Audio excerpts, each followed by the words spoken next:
Hey, Carl, good morning. So we are waiting for the president any moment now to begin speaking from the Oval Office on this trade announcement, the first of what he says will be many such announcements. And we do know that this one will be with the United Kingdom. But a couple of key things to watch on this announcement specifically. The first is going to be whether that 10% baseline tariff remains in place with the UK. If you'll remember, the UK didn't get a higher reciprocal rate. They only got the 10% rate, tariff rate. And we've heard both publicly and privately from administration and White House officials that they do not expect to lower that 10% baseline tariff for any country at all. So it will be very key here to see if there's any flexibility on that number. If they leave it in place, we are mostly ending this roughly in the same place where we were with the UK before the announcement. The other thing, of course, is which key sectors then might be included. We are thinking there could be something on autos, on steel and aluminum, those sectors that are currently facing higher than 10% tariffs at 25% at this point. On the UK side, there could be something around digital services taxes. So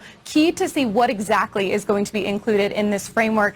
And then the final point here, this is almost a matter of semantics, but it does matter whether they're calling this a comprehensive agreement or an update on talks. And we've gotten mixed messaging so far this morning on that. The president, of course, saying that this is a, quote, full and comprehensive deal. But in the UK, a 10 Downing Street spokesperson for the Prime Minister said the Prime Minister will always be sticking up for national interests, and also said that the talks on a deal between our countries have been continuing at pace, and that the Prime Minister will update later today. So very key distinction there, whether this is going to be a deal itself, talks on a deal. One thing I will say, the final upshot here, guys, is that it does matter. This is a significant step, showing that the president is looking to calm the waters, signing agreements even in principle with some top trading partners. But this is going to be a far cry from the comprehensive U.S.-UK free trade agreement that the two countries have been negotiating for the past 5 years. We're just not there yet. We'll have to see exactly where we are in a few minutes.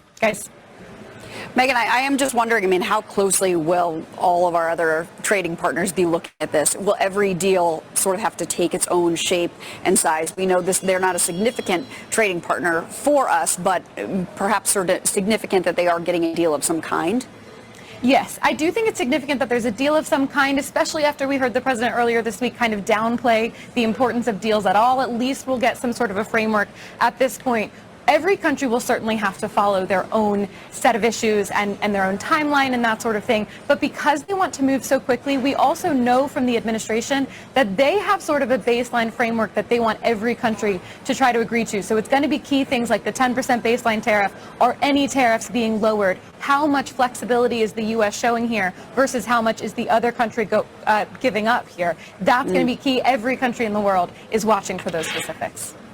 Yeah, Megan, I know it's a matter of some speculation, but do you have any sense in terms of what else might be next? It's funny, the UK certainly figured in some of the conversation, but we heard India's name a lot, Japan, South Korea.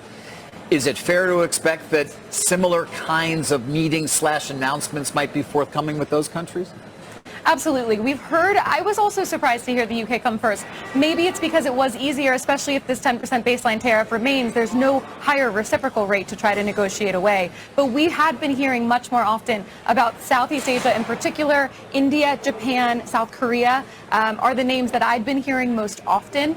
Israel is also on that list. These are countries that we know have been pretty forthcoming, saying they're willing to lower tariffs. That's especially what the U.S. has been looking for. So we know that the administration wants to move very quickly here, and I would expect in the coming days or weeks to get more of these. I would also say, though, that Scott Bessent, the Treasury Secretary, said earlier this week, he was asked about progress on trade deals. He said he expects 80 to 90% to be done by the end of the year. So it's still a pretty short timeline, but it doesn't mean that everything is going to be finished, for example, within the 90-day window when the pause expires in early July. Yeah, we've stopped holding the administration to the Navarro 90 deals in 90 days thing. We should remind viewers, though, Megan, that India's got some stuff going on over there on their own, between Pakistan, the shooting down 25 drones overnight, Israel, too, with this new Gaza offensive. A reminder that the world just doesn't stop for you to have trade agreements or trade conversations. Absolutely, and you do wonder, too, how much are those frictions then playing into these negotiations? The U.S. likely does not want to look like they're making a deal and shaking hands and everything's moving forward if they have some qualms with foreign policy in India and in Israel as well. So as long as those conflicts are continuing, it's a good point that likely complicates those talks, and maybe that is why we saw those deals potentially fall a little bit later in the coming weeks or months versus when we thought they might be the first in line.